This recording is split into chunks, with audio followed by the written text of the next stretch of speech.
If you like Top 5 Tanks, please subscribe to the Tank Museum's YouTube channel.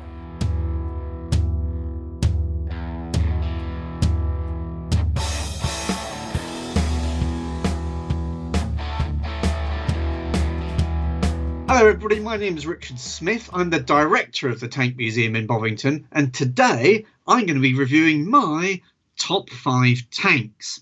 Now, the theme behind my top 5 is actually why I'm at the Tank Museum in the first place. I became interested in the First World War through reading a comic called Battle Comic, and my favourite cartoon strip in Battle Comic was called Charlie's War. And Charlie's War was different to all the other cartoon strips, of which there were loads, because Charlie's War was gritty and it was about normal people, and it inspired me to learn more about the First World War really for the rest of my life. And if you look at a modern equivalent of this kind of thing, we're talking about things like video games. One of the reasons the Tank Museum has a great partnership with World of Tanks is that this nowadays is an entry point into people becoming interested in our subject area. Now, no, not all the kids who play video games with tanks in them are going to end up doing something like running the Tank Museum, but some might. This is a wonderful chance to start. But for me, the starting point of interest in this subject area was Charlie's War in Battle Comic. Now, that led me to have a lifelong interest in history. Because of my interest in history, I did a history degree at Durham University. And when I was at Durham University doing my history degree, I had to choose a dissertation topic. And my chosen dissertation topic was to do my undergraduate dissertation about First World War tanks at the Battle of Cambrai.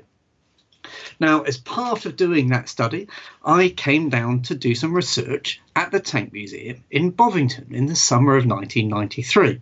And I was helped out in my dissertation by a chap with a really impressive moustache called David Fletcher.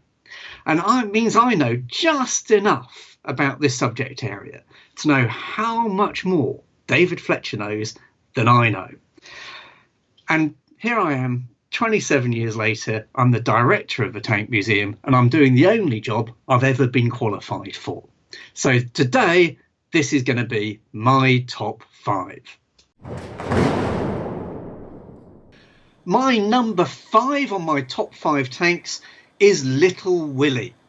Now, Little Willie is the first ever tank. So it's not the first type of tank. This is tank number 1. There was no tank before this. It's arguably the single most important thing held in the Tank Museum's collection. It's why we show it to you first when you come into the museum on a turntable in lights, so that you know this is really important.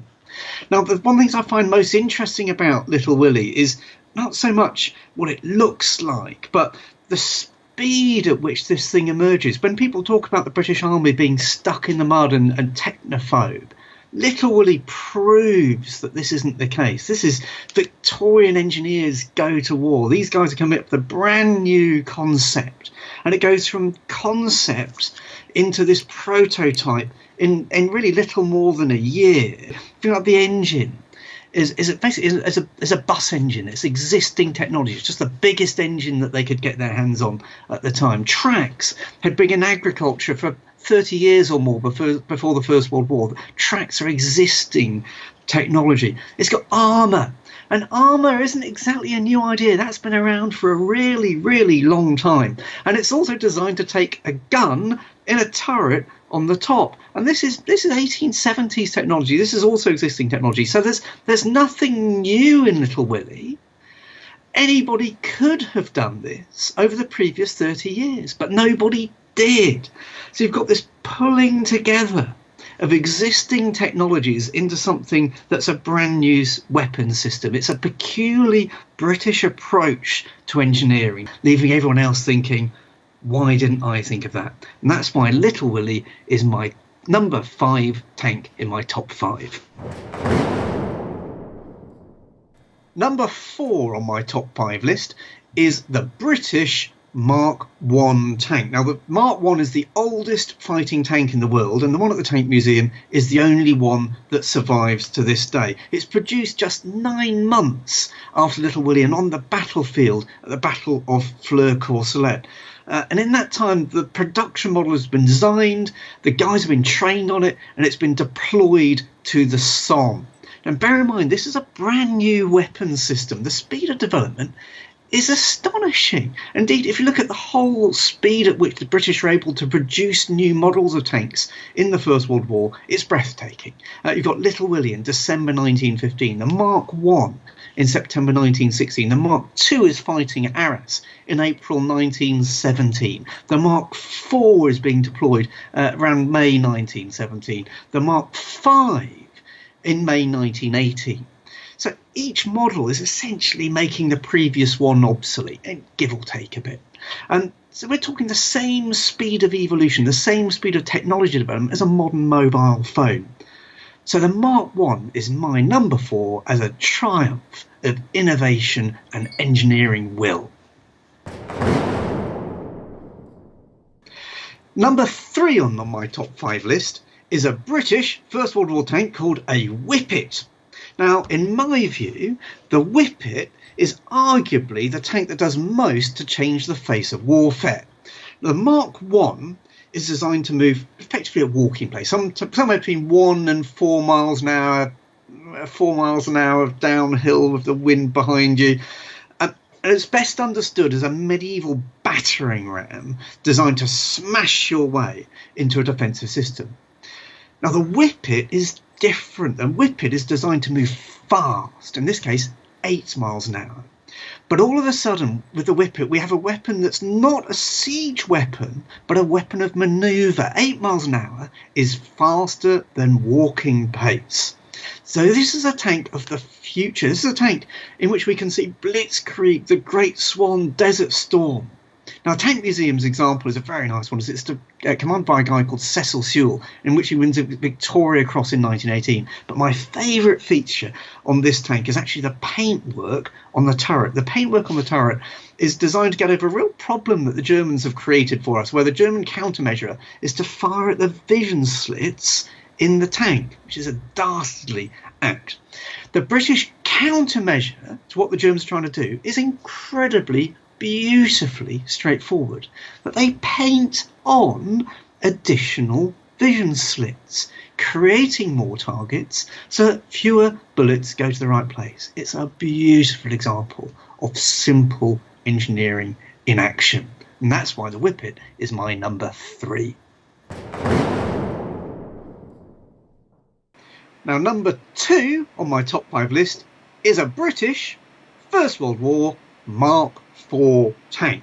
Now, having said at the beginning of this video that my Battle of Cambrai was my undergraduate dissertation subject, I cannot leave the Mark IV out of my top 5. Now, the Mark IV in itself isn't a revolution in technology. That's much more the Mark V that comes afterwards. But it's the Mark IV that dominates the Battle of Cambrai. And it's the Battle of Cambrai which was the salvation of the Tank Corps in 1917. Now, Cambrai isn't the first big use of tanks. The first really big use of tanks actually that summer at the Battle of Ypres, but at Third Ypres the tanks literally bogged down in the mud. Although over 200 were deployed, they aren't successful, and there are questions being asked about, is there a future of putting this kind of resource into this weapon system. Now, Cambrai is a set piece, and at 6:20 in the morning on the 20th of November 1917, 378 Mark IVs crash through German lines. They throw them all in that first morning. And this is near the Battle of the town of Cambrai in northern France. And while the battle doesn't prove to be the decisive victory that had been hoped for, the success of armour was fundamental to convincing both those on the dishing out end and on the receiving end that there is a future in this weapon system. Indeed, at the Tank Museum, one of my favourite things, we have a copy of the memoir of Heinz Guderian, which was owned by a British historian, Basil Liddell-Hart. And in this, Guderian writes a note to Liddell-Hart saying that this book is to remind him of the success of his school and the British officers of the principles of the Battle of Cambrai. And that's why the Mark IV tank is number 2 on my list. Number 1 on my list, my favourite tank, is the British First World War Mark IX tank. Now, this is a bit of an odd choice because this is a tank where nobody loves it apart from me. It hasn't even got a gun. You can see the ground through the floor. It's a mess. It's not pretty. It's not beautiful.